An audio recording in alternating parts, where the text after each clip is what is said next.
Hey everyone, I'm Stretch Horizons, and over the Vista today, I have my first video of the new year. 2025 was great, the biggest event, as far as my channel goes anyway, being the release of my Baldur's Gate 3 essay.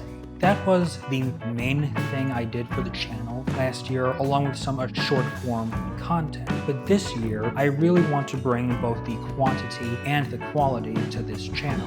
And the way I plan on doing that is by releasing the occasional video essay. I'm aiming for somewhere in the neighborhood of 2 to 4, but most of my content will be short or medium form review style content, although hopefully a lot more of it than I got in last year. Of course, all of this will be schedule permitting, since my time this year will be split up among a lot of different sources in a manner that I can't really predict this early on, but I'll keep y'all appraised and check back in on you as much as I can. So, I just want to let you know all of the projects that I engaged with in the previous year, even if they didn't necessarily come out in 2025, the ones that I thought were the best, the one in particular that I thought was the worst, and the couple that I didn't complete. So yeah, let's dive in. As far as movie of the year goes, I've easily got to give that to Wicked for Good. It was even better than the first installment, and it was an absolute joy to watch with my family. I really liked Hamnet because it is the story of the writing of Hamlet, and I am a big Shakespeare fan. I thought Mr. Mescal and company did a fantastic job with it, and I think that Chloe Zhao did a great job directing it. Jurassic World Rebirth was the best Jurassic Park film that I've seen in a very long time, and Nuremberg was a great period piece and historical epic. The best video game I played in 2025 was Silent Hill F, and the best overall work of art would be Clair Obscur Expedition 33. I really enjoyed Audible's audio drama version of 1984, starring Elphaba and Spider-Man, my favorite Spider-Man, as it happens. I enjoyed several works by R. Scott Baker. I polished off the Prince of Nothing trilogy and also enjoyed his works Disciple of the Dog and Neuropath. I was disappointed by Death Stranding 2, but overall it was a strong project.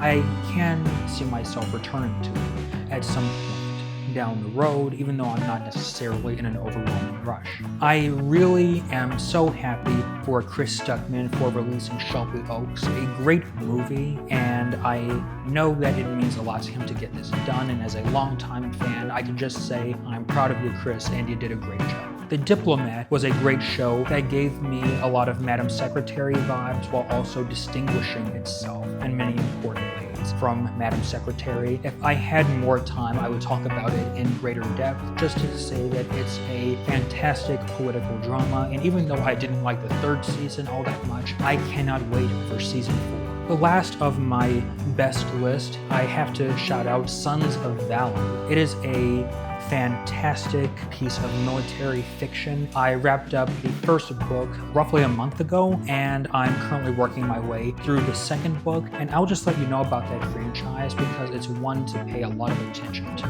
For the ones that I didn't complete, I did not get through season 2 of Andor. I was really looking forward to it, but it got way too dark. I'm not in a rush to get back to it, but I'm leaving the door open as far as whether or not I will be returning to it at a later date. I also got about a third of the way through Chief of War. I think that it was very good so far. I just, quite frankly, lost interest, got tied up with life, got tied up with other projects I was interested in, but it was a great show from what I did see, and as my interest is starting to build back up again, I will probably polish it off at some point this year when the fancy takes me. The worst project of the year, far and away, was the television adaptation of The Last of Us Part 2, also known as The Last of Us Season 2. I really don't have time to get into why I didn't like this show in depth, and I don't want to be excessively vitriolic without getting into all of the deep lore behind The Last of Us as a franchise, and in particular the second installment of the franchise, which serves as a basis for the television adaptation. Needless to say that there's been a lot of controversy, a lot of bad feelings around this game, and I just don't want to add to that or weigh in on any of the politics of it. You are more than welcome to do that on your own if that's something you want to do, even though I don't recommend it because it's a largely pointless headache, in my opinion, having been through this round of drama when the second game originally came out. Sufficing to say, the acting, writing, and just across the board, the decision-making process for The Last of Us Season 2 was just not up to par. It is not a stretch to say that I'm no longer interested in what this show can do as much as I want to see it avoid key pitfalls that it could make. I just am not looking forward to how they're going to wrap this up, and I'm not entirely sure, considering the mistakes that they made in this season, if they can course correct with the final season, but I may watch it when it comes out. I haven't really decided yet, except to say that regarding this season, yeah, Season 2 of The Last of Us TV show was the worst piece of content that I engaged with this year. Alright, so that was just a very quick introductory video. I'd like to thank you for your time and just let you know that I'm so excited for everything that's going to be happening this year, and pay attention this month. Turn on your notifications and make sure to subscribe because I have some Silent Hill content coming your way.